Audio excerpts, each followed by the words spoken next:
Broadcasting live from California, get ready for an hour of pure, unapologetic conservative talk radio. Liberals beware, because this is the Wise Conservative Show.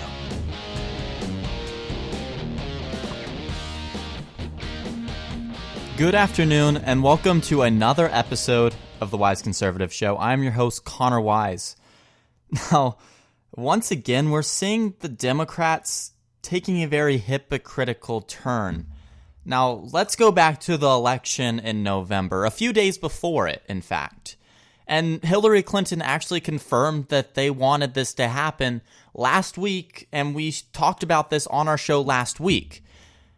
A few days before the election, Jim Comey, the previous director of the FBI, comes out and says that they're looking back into Hillary Clinton once again for her email server. And the Democrats go crazy saying that this shouldn't be happening, that Jim Comey is playing partisan games, that he isn't being a good director. All of the Democratic leadership calls for him to step down, and most of the party as a whole calls for him to step down or to be fired. Now, this is a long time ago, November. Yeah, it's been a few months since then, but not much has changed. Up until recent history, they've still been blaming Comey for their loss. In fact, just last week on our show, we talked about how Hillary Clinton blamed her loss in the election on misogyny, on Russia, and on Jim Comey. Those were the three factors, the only three factors that she blames her loss on. And she says that Jim Comey shouldn't have done what he did, that he shouldn't have announced it a few days before the election, and that he shouldn't be the director. Now let's go to this week. Donald Trump finally fired Comey as the FBI director, something that you would think the Democrats themselves would be on board with. I mean, of course, Republicans have had issues with Comey with a lot of different reasons, especially with different Hillary Clinton investigations. But you would expect Democrats to be on board with this because of what they have said over the past few months, over the past few weeks. But for some reason, Democrats cannot get it in their head to agree with anything that our president does. Because when he fires the man that was incompetent at his job, the left claims that it's a conspiracy. They say that this is because Comey was getting too close to Donald Trump working with the Russians. They're saying that this is Trump saving his own butt because he was close to being found out because he was colluding with the Russians.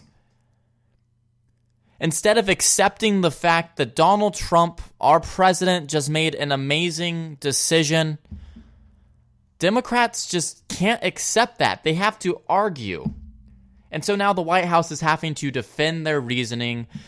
Donald Trump himself is having to defend the reasoning, and a whole political battle is at hand, all because the left and the Democrats just can't seem to get their mind wrapped around the fact that Donald Trump isn't as bad or the person that they think he is. Now, today we saw a lot of different members of the White House defending Donald Trump's actual decision to do this, including White House Deputy Press Secretary Sarah Huckabee Sanders.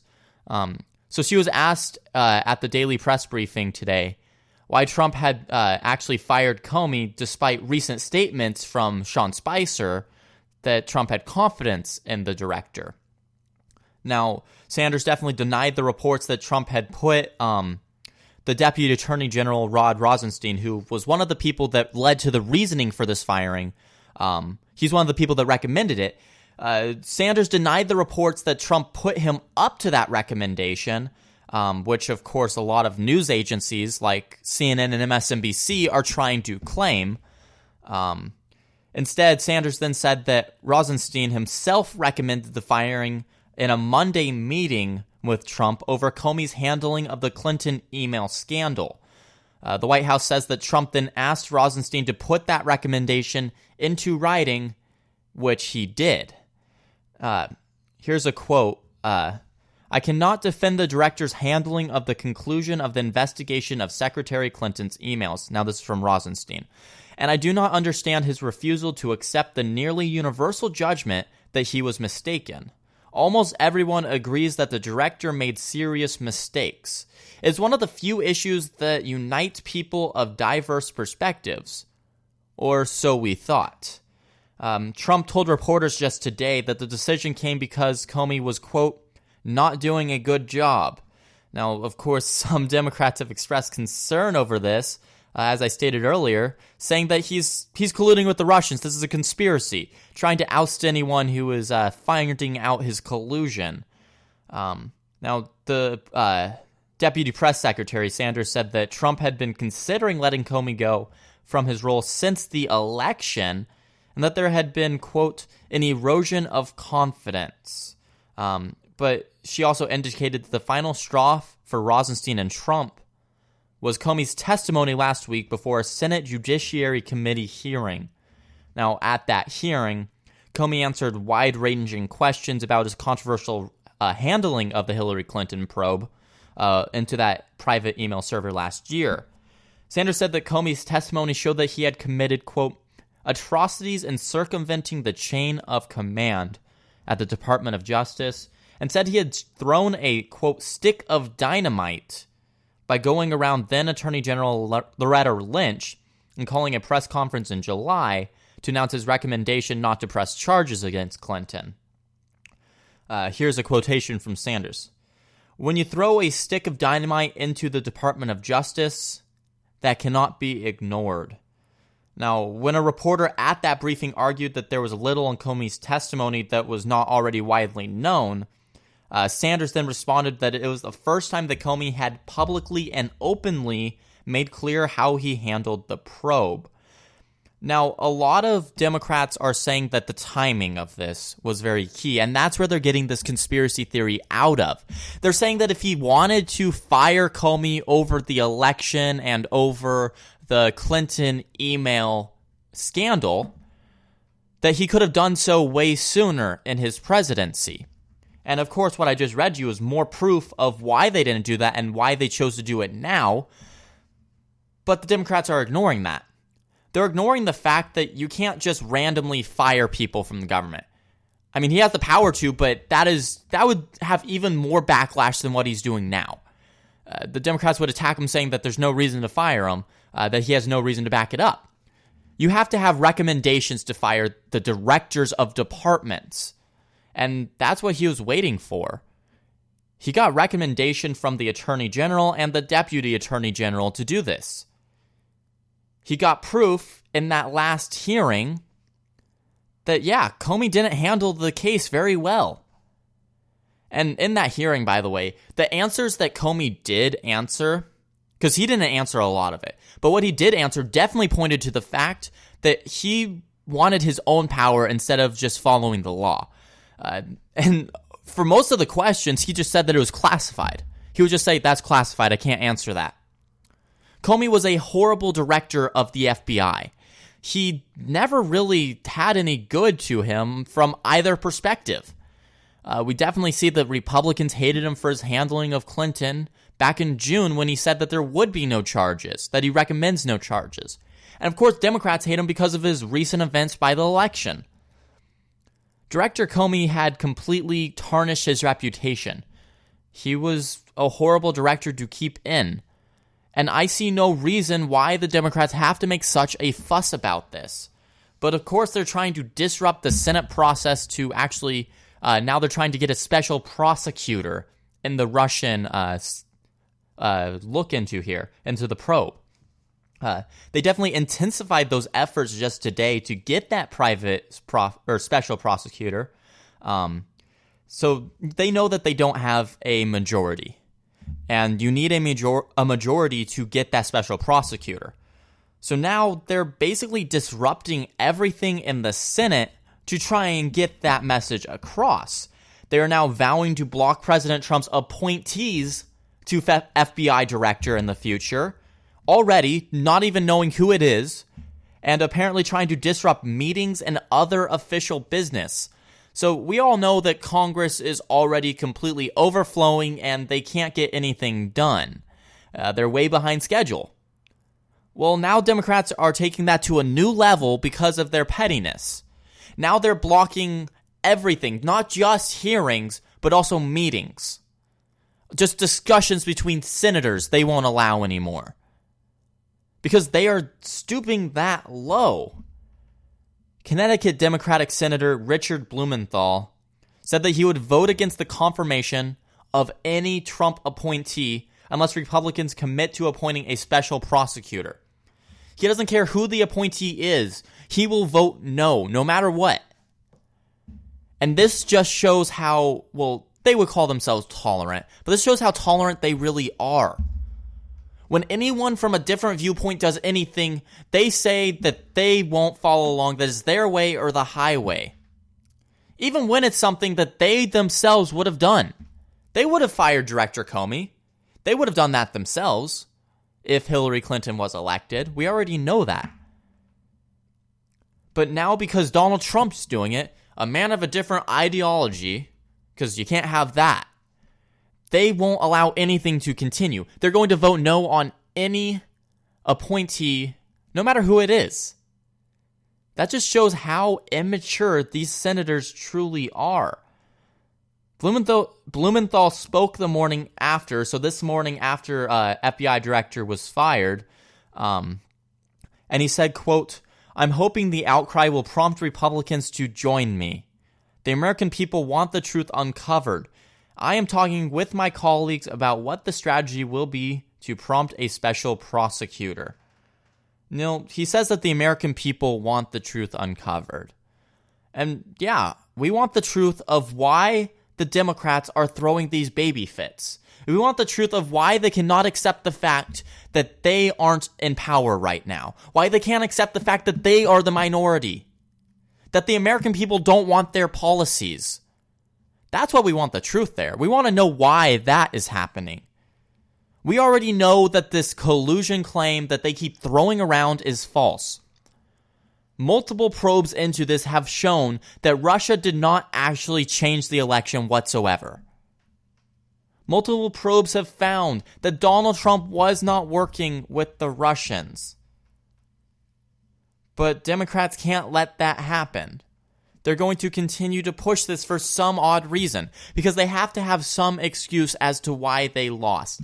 They can't accept the fact that it was their own fault, not only for nominating Hillary Clinton, but also just where she campaigned. She didn't campaign in the northern states whatsoever, in that blue wall that they used to call it, because she just assumed that she would get it. It was their own fault that they lost the election, but they are blaming it on Russia, and now they're trying to act because of that. They're trying to say that Donald Trump is conspiring by firing Director Comey. They're saying that Donald Trump is saving himself here, which is complete made-up stories that they're trying to tell here. And, you can't really trust most news agencies on this, because you see MSNBC, CNN, ABC, NBC, all of these mainstream media networks. And they're saying that Donald Trump definitely did this because of the probe into him. They're saying that it's a fact that he did that. They're not even offering an opposite viewpoint. They're not even saying, but what if it's just because Comey was a bad director? No, I saw this title on CNN, or it might have been MSNBC, but it was one of them, one of those very liberal ones. And it said, it was during this press briefing that I spoke of earlier with the deputy press secretary. And it said, White House changes story multiple times as to why they fired Comey. That was the title of the segment.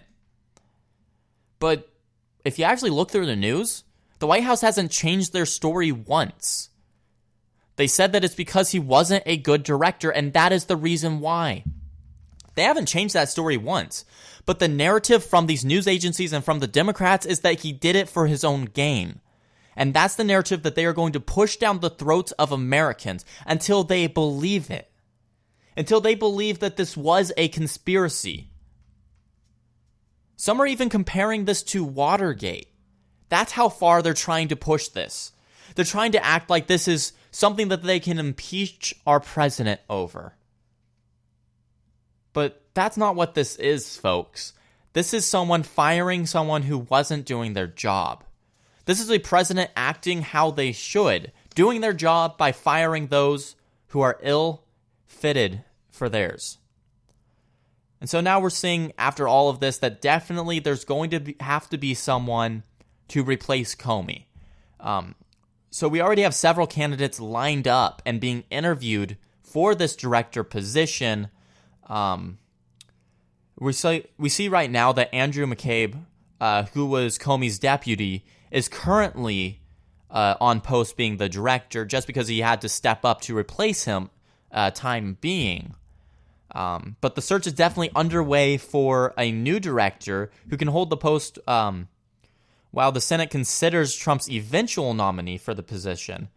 According to officials, those being interviewed for the interim job or, temporary job are Adam Lee, who is a special agent in charge for the Richmond division of the FBI, Michael Anderson, who is a special agent in charge of the Chicago division, Paul Abbott, an executive assistant director for the Criminal Cyber Responses and Services branch, and William Evanina, the National Counterintelligence Executive and the head of counterintelligence in the Office of the Director of National Intelligence.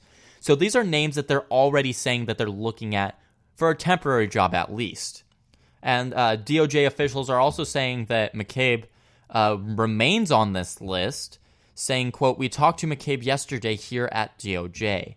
Now, in his current capacity, he's actually scheduled to testify Thursday in place of Comey before the Senate Intelligence Committee hearing. Some Republicans consider McCabe politically compromised, however, considering that his wife once accepted political contributions for a state Senate run facilitated by Hillary Clinton ally Terry McAuliffe, who is the Virginia governor. So we're definitely seeing that him being in charge is not good either.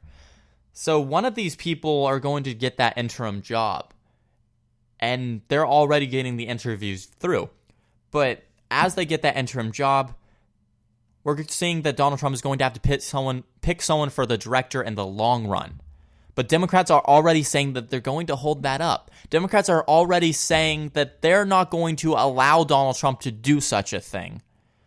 That they're not going to allow him to do his constitutional duty.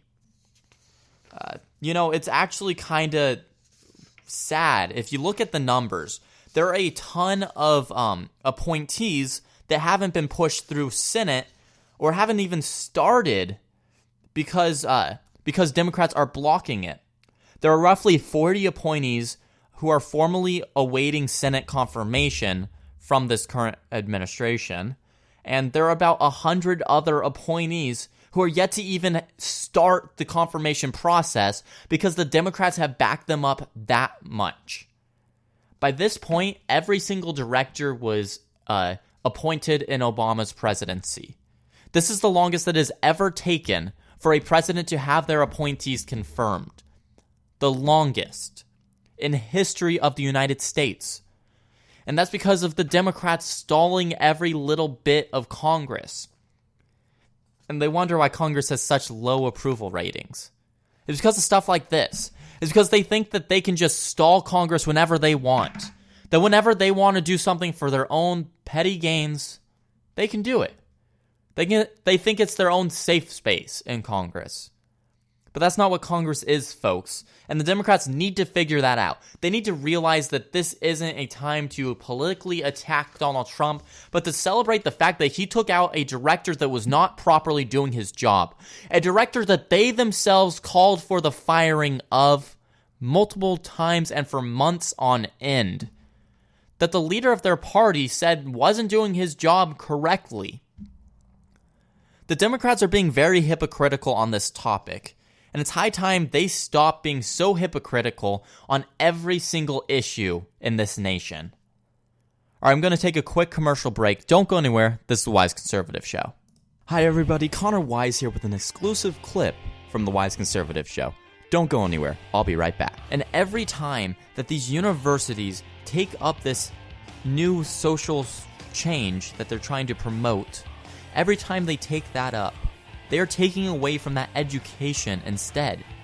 Because now they're focusing on these social changes instead of learning like they should be.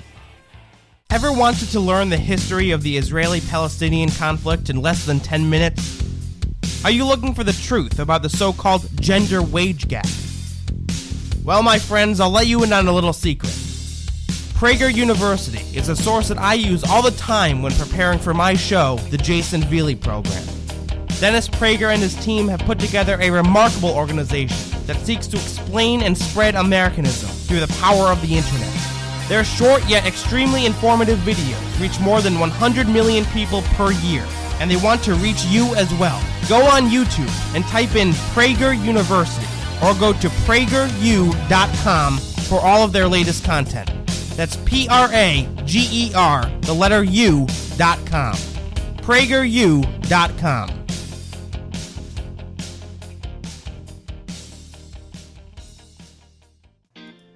Have you ever wanted to stand up to your liberal professor? Have you ever wanted to help expand the conservative movement? Well, it sounds like you would be a perfect fit for Youth Revolt. Youth Revolt is a team of dedicated young conservatives fighting liberal indoctrination within our school system. If you're interested in being a part of this team by being a columnist or even hosting your own radio show, go ahead and click the Join Now tab at the top of youthrevolt.org. You'll be asked to answer a few questions, and a Youth Revolt team member will respond to you quickly. Be a part of something bigger than you. Be a part of Youth Revolt. Speak without fear.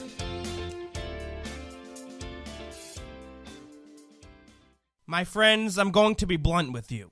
There are a lot of frauds out there today.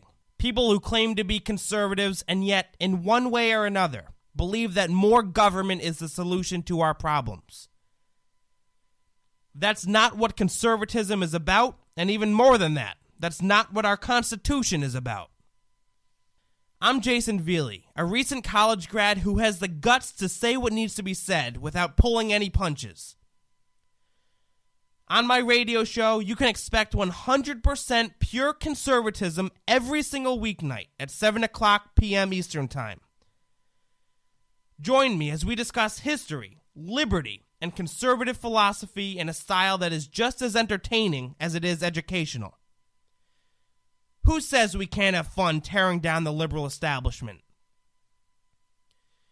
Tune in to the Jason Veely Program live every weeknight at 7 o'clock on youthrevolt.org.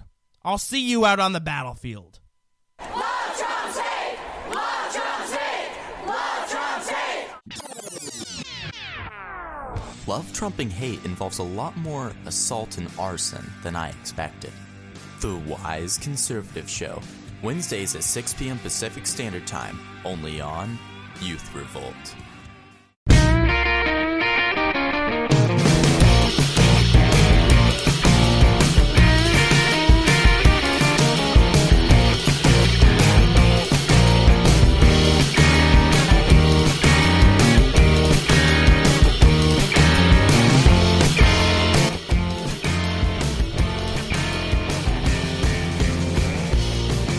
Welcome back to the Wise Conservative Show. I'm your host, Connor Wise. Now, we all know that Obamacare has been this huge issue, and people have really been wondering what the GOP is doing with it. And of course, they just passed through that American Health Care Act that was horrible, riddled with flaws, through the House the other day.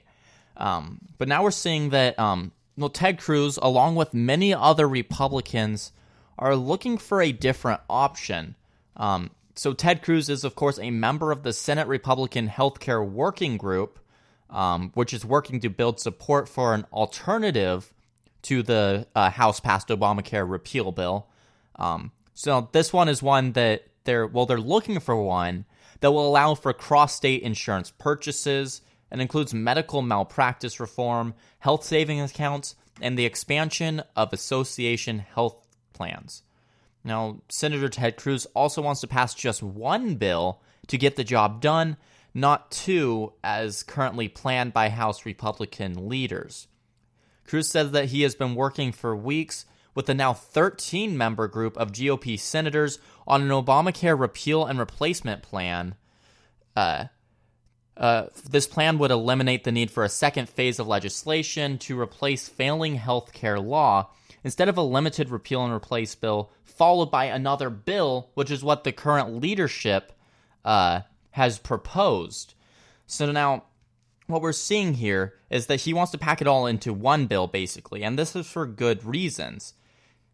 He says that with one bill, that it'll be easier to pass through, because we have a lot of polarization, one could say, in the Senate. Of course, you have the Democrats who have said that they're not going to vote for anything in terms of this. But we do need some of their votes in order to pass these bills through the Senate. So Ted Cruz figures, and a lot of people on this committee or group here, figure that just one bill will be easier to try and push through Senate than trying to get 2, maybe even 3 bills pushed through like the leadership wants. Cruz said, quote, "I believe the only meaningful healthcare reform will be through reconciliation." Now, of course, Republicans have described that 3-part plan that I just mentioned.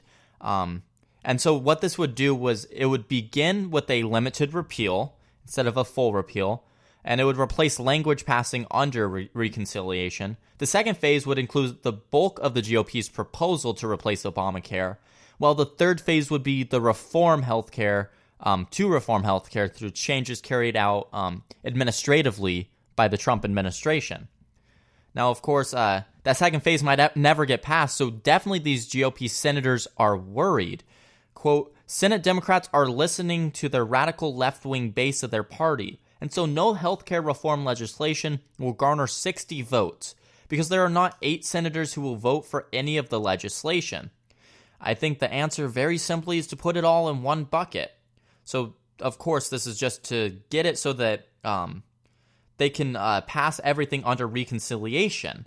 Now, this requires only 51 votes instead of the typical 60 votes. So they'd be able to do it. Excuse me.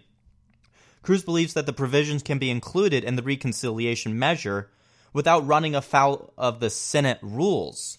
Now, quote, "Every one of the reforms reduces premiums and has a significant budgetary impact, and therefore, under the terms of the statute, those reforms are permissible under reconciliation." So they've definitely been working and meeting weekly on this. But it'll definitely be more active in this group now that the House has passed that repeal and replacement measure. Cruz said that he's already been working around the clock with senators and House members, including the Freedom Caucus, as well as senior Trump officials. Now, it's not clear how much of the House bill will be reflected in this Senate plan. The House bill allows states to waive Obamacare mandates and set up high-risk insurance pools aided with additional federal funds. Now, Cruz wants to repeal the Obamacare mandates, as many Republicans do, but there are definitely many GOP senators still who fear repealing the mandates would leave people without insurance coverage. Cruz said there is wide consensus for robust, high-risk pools that would serve those who are sick or with pre-existing conditions. He went on to say that the healthcare group, which includes the GOP leadership and chairs of the committee overseeing healthcare, is working towards finding a consensus on the repeal and replace proposal. Quote, "The objective here, the test for success should be, are we reducing the cost of premiums? And if we have succeeded, consumers will have more choices, more options, lower premiums, and more ability to get health insurance and health care for their families." And that's really what it should be about. It should be about the fact that they are lowering those premiums. They are making it more affordable for the American families. I mean, I don't understand why the government would ever get so involved into healthcare as the Obamacare plan ever was. That's not under the federal jurisdiction, folks. You shouldn't be limiting what plans a person can buy. You shouldn't be blocking insurance companies from going across state borders. Because what that does is it limits competition. And it's not just a theory that competition helps the consumer. It is a fact. It is a fact that competition helps the consumer get those lower prices. So with Obamacare and with actually the House bill, that doesn't happen. That competition doesn't happen because there isn't cross-state competition. And that's a problem, folks. So the people actually working on this Senate reconciliation, those are the GOP senators that are actually keeping true to their words, to their promises to the American people. This group that includes Ted Cruz and Rand Paul and many others, they're actually working to keep their promises. But the leadership of the GOP isn't. And I don't understand why people keep re-electing these leadership people. I don't see why they keep re-electing people like Paul Ryan.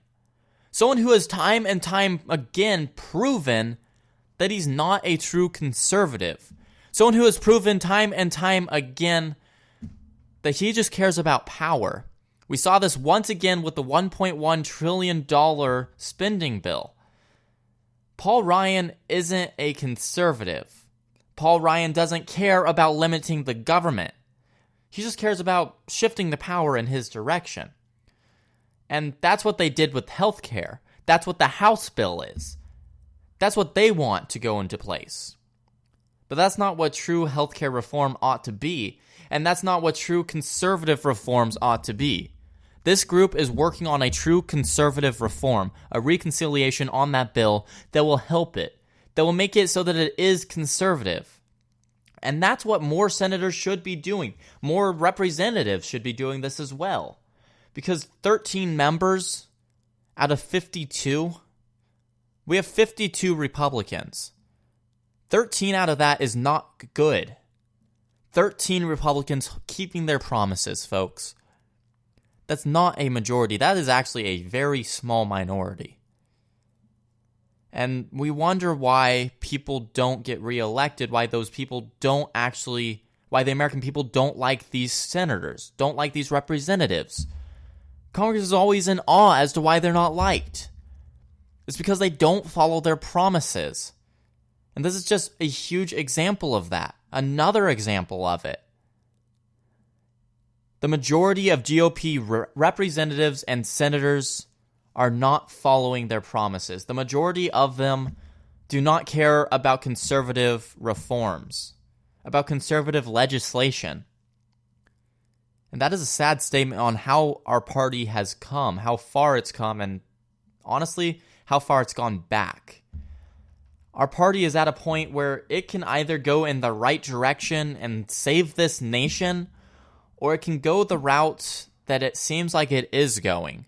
The route of the establishment, the route of the centrist, moderate policies that don't get anything done, and in some cases even lean to the left. Because that's what's happening currently. That is what the majority of GOP senators and the majority of GOP representatives are doing currently. And healthcare really highlights that, because we have 13 members in the Senate trying to change that. Only 13. We have very few members on the Freedom Caucus compared to everyone in the House of Representatives. That is a sad statement, folks. Our party definitely needs to see change, because if we don't see change, then we're not going to continue to hold the Senate, the House, and the presidency. If we don't keep those promises, these promises are key in our keeping of the seats for this next election. But folks, there's more issues that don't just involve inter-party struggles. We're now seeing that Betsy DeVos was booed during a graduation address in Florida. Now, you know that I'm not the biggest fan of DeVos as pick for education secretary. She wasn't the best pick that Trump could have appointed. But that doesn't mean that if I see her in real life, I'm going to boo her. We heard boos, catcalls, and people even turned their backs when they were welcoming the commencement speaker on today's Bethune-Cookman University graduation ceremony. For 20 minutes, Secretary of Education Betsy DeVos, which was definitely Donald Trump's most opposed cabinet pick during those hearings, she endured jeers from the graduates and interruptions from the university president trying to calm down the crowd. The president was on her side here. At one point, President Edison Jackson threatened to, quote, send your diplomas in the mail to all of the graduating students if the noise didn't stop. For most of her speech and during the actual end part of her speech, The students continued the past contentions that they were saying all this time. They were contending it the whole time. And they wouldn't be quiet whatsoever. They continued to be rude. They continued to yell slurs at her. They continued to cuss her out. And DeVos handled it greatly. She said, quote, "As I said, I'm grateful to be with you today. While we undoubtedly disagree, let us do so respectfully, and let us hear each other out." Now, this is a historically black university, and that's where the issue pops up here. We see that on May 1st, they announced that DeVos would be the speaker. Now, after that, the local NAACP, the National Federation of Teachers, and the Florida Education Association immediately voiced outrage, arguing that she's an enemy of public education. You know, even though she's the Secretary of Education, a champion of school choice, wow, she's a champion of Donald Trump's policy. What a horrible thing. And she favors using tax dollars to pay for kids to attend religious private schools, and is ignorant about the origins of historically black colleges and universities. That's their arguments here, folks. Seems awfully thin to me. Now, this opinion about her not knowing the origins of historically black colleges and universities comes from a quotation that came out of DeVos earlier in February, saying HBCUs, or historically black colleges and universities, are real pioneers when it comes to school choice. They're living proof that when more options are provided to students, they are afforded greater access and greater quality. Now, many of these leaders at these schools expressed outrage over this quotation, saying that it was racist because she didn't acknowledge the fact that racism existed in America in that quotation. Because she didn't say that slavery once existed in America in that quotation. Because she didn't say that segregation once existed. So what they're basically saying is she has to give the entire history of the United States in one quotation in a hearing or in a speech, just so that these few people can be pleased, or else she's a racist. That's what they're essentially saying here.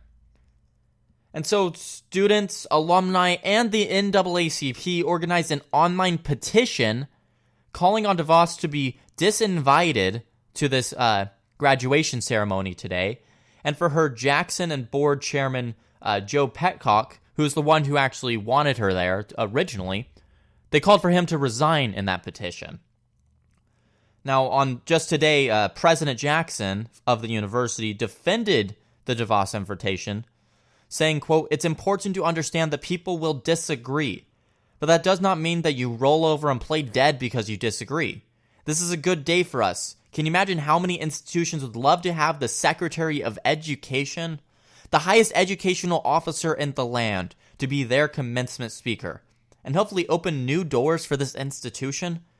Jackson added that the Department of Education controls 87% of the Title IV funding, and money is needed at this historically black college and university to help students graduate with degrees and impact their communities. Kaylin Mason, who was one of the students there, said she was excited about graduation. 4 years, it all paid off. But when people asked her about the controversy over DeVos, she said no comment. These students are making a deal out of something that does not exist. They are saying that she is racist when there's no evidence of that. They're saying that she doesn't know the history of America because in one cherry-picked quotation, she didn't say anything about it. And that is a sad statement on how the Democrats and the left in general have come, because we know that these students are all liberal. I mean, that's the majority of students at universities now, sad to say. These people are all liberal. They're all saying that because Donald Trump, this is essentially why they oppose her, because Donald Trump picked her. They don't know any of her actual viewpoints on policies. They don't know what she's actually done since she's become the Secretary of Education. They don't know any of that. They're not educated on those issues. But instead, they're going to oppose her because Donald Trump appointed her. That's the only reason they need. And because Donald Trump appointed her, she must be racist. That's their logic. That's their mindset. If Donald Trump touches anything, it suddenly becomes racist. That's how they've lived their lives since the election. And that's why we see so many protests across the nation. Well, what they call protests. We all know they're riots. And it's just sad. It's a sad statement on the youth of our nation, on my fellow millennials. Because they can't actually look into what she's done, into her viewpoints on issues, into what she's actually said in the past besides a cherry-picked quotation. They did the same thing with Donald Trump with immigration quotations. They cherry-picked words out of it, pieced it together, and said that he was racist. Because they can't actually find real proof of their assertions. So they have to find these cherry-picked quotations. They have to pick out different words from different sentences, piece them together, and suddenly someone's racist. These students and the Democrats who have done this are really just showing how low they can actually stoop, how immature they truly are. Because when anyone has a different viewpoint, they automatically can't have a discussion with anyone near them. They can't even be in the same room as them without creating commotion.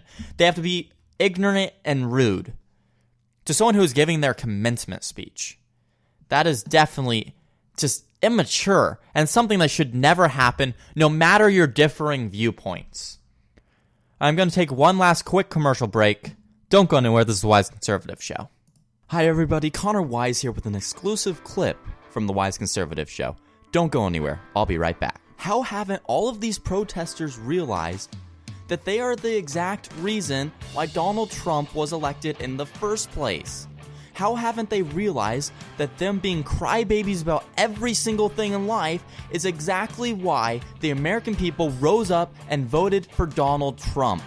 They are the whole reason that they have all this misery currently.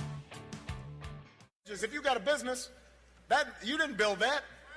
Somebody else made that happen. Get out of here, you idiot.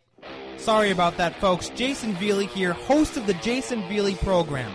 I'm a 22-year-old conservative who is fired up and ticked off at the direction the progressive left have taken this country.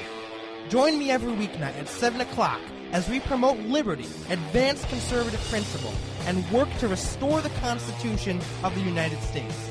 I can get loud and I can get passionate. How can we afford not to when so much is on the line? Tune in to the Jason Veely program, live every weeknight at 7 o'clock p.m. Eastern Time on u3volt.org. I'll see you out on the battlefield.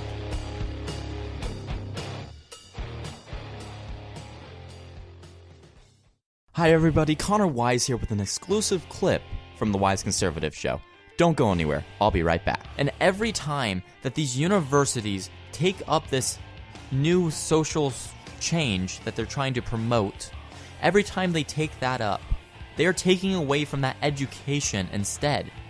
Because now they're focusing on these social changes instead of learning like they should be. Calling all young conservatives. Have you ever wanted to write for an online publication?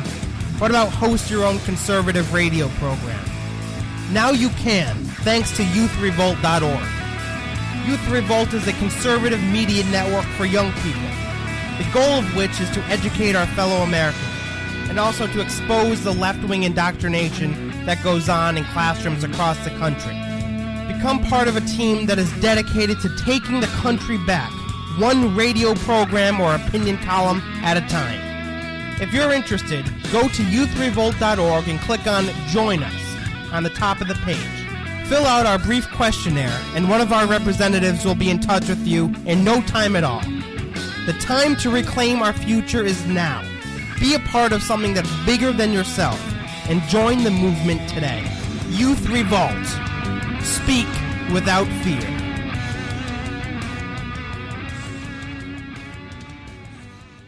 Ever wanted to learn the history of the Israeli-Palestinian conflict in less than 10 minutes?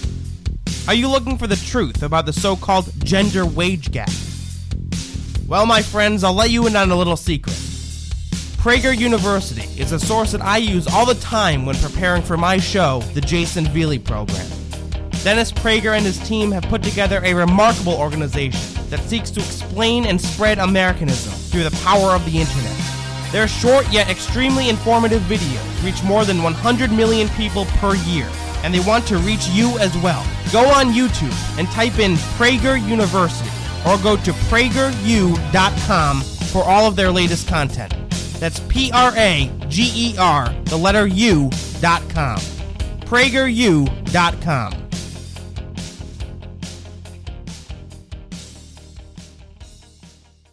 Love Trump's hate! Love Trump's hate! Love Trump's hate! Love trumping hate involves a lot more assault and arson than I expected. The Wise Conservative Show, Wednesdays at 6 p.m. Pacific Standard Time, only on Youth Revolt.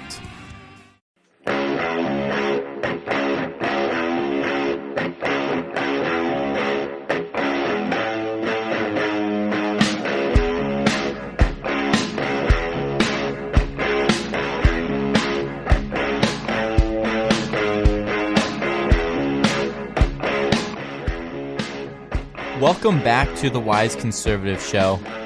Once again, I'm your host, Connor Wise. Now, we're going to switch gears here a bit and go to something that's foreign policy. Now, I definitely focus a lot on domestic policy on these shows, but this is an issue that not too many people actually know about, so I'd like to talk to you guys about it. Now, of course, in the Middle East, there are so many different conflicts going on, so many groups of people hating other people, and it's kind of hard to keep track of all of that. Now we're seeing that the Turkish president is calling or is saying that he hopes that the U.S. will reverse its decision to arm the Syrian Kurdish fighters who are perceived as terrorists by Turkey. Now, if you don't know who the Kurdish fighters are, they call themselves the Kurds or from Kurdistan. They want to establish their own nation. They don't currently have it. They're minority groups in many different nations within the Middle East. There are Turkish Kurds, there are Iraqi Kurds, Syrian Kurds, Afghani Kurds. All of these different groups are separate, but they all want to establish Kurdistan, their own nation. So what they're doing here in Syria, the Kurds have been the most effective fighting force against the Islamic State. And so instead of solely arming the rebels, which we don't necessarily know who they are, the Trump administration has said that, and actually Barack Obama has also done this, we are arming the Kurdish soldiers within the region because they're very effective. In just 1 month, they took out over 200 villages that were controlled by ISIS in the region. So they are definitely very effective. And so the United States has said that we are going to give them arms, and we have been for quite some time now. But this definitely causes some tension between, well, technically an ally, Turkey. So the Kurds and Turkey have had a long-time conflict because the Kurds within Turkey want to establish their own nation as the rest of the Kurds, and so they've time after time revolted against the Turkish government. So now the Turkish president said, quote, "Fight against terrorism should not be led with another terror organization." And that, quote, "We want to know that our allies will side with us and not with terror organizations." Now, this came the same day that U.S.-backed Syrian Kurd forces said that they've taken Syria's largest dam and a nearby town from ISIS. The United States, so we announced yesterday that we would arm these fighters longer in a bid to recapture ISIS' stronghold of Raqqa, despite Turkey's opposition. Now, they consider Ankara, which is the capital of Turkey, they consider the Syrian Kurds as an extension of Kurdish rebels in Turkey and have led a 3-decade-long insurgency against the authorities. So there's a long battle between the Kurds in Turkey and the Turkish government. Quote, "We are keenly aware of the security concerns of our coalition partner Turkey," a Pentagon spokeswoman said just today. Quote, "We want to reassure the people and the government of Turkey that the U.S. is committed to preventing additional security risks and protecting our NATO ally." Now, Turkey spoke during their president spoke during a joint news conference with the visiting president of Sierra Leone, and said that he would take up the issue during a planned meeting with President Trump on May 16th, where he said, quote, "I hope they will turn away from this wrong."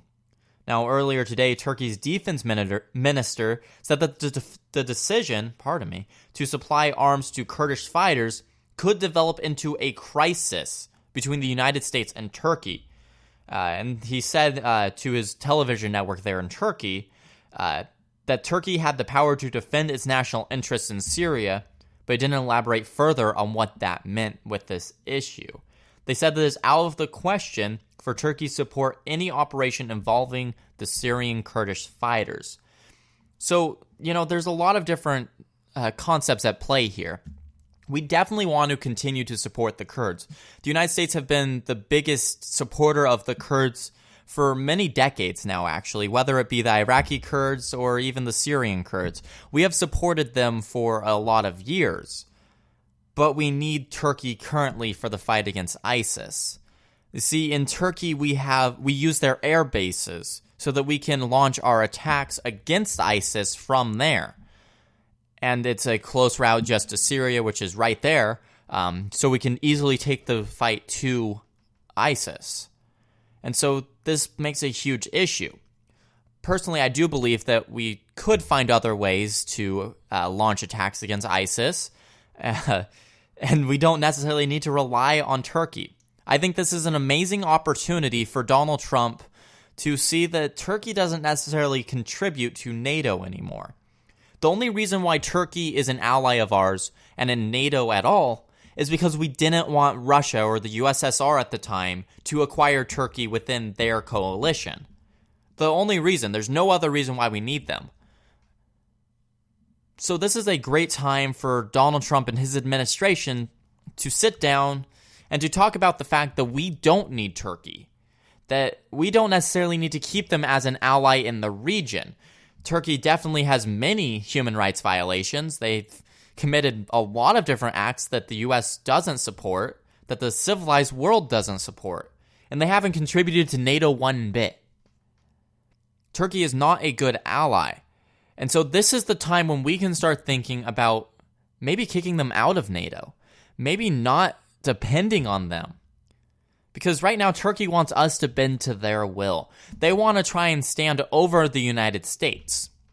Hopefully, the Trump administration realizes that that is a bad idea. Hopefully, they realize that we don't necessarily need Turkey as an ally.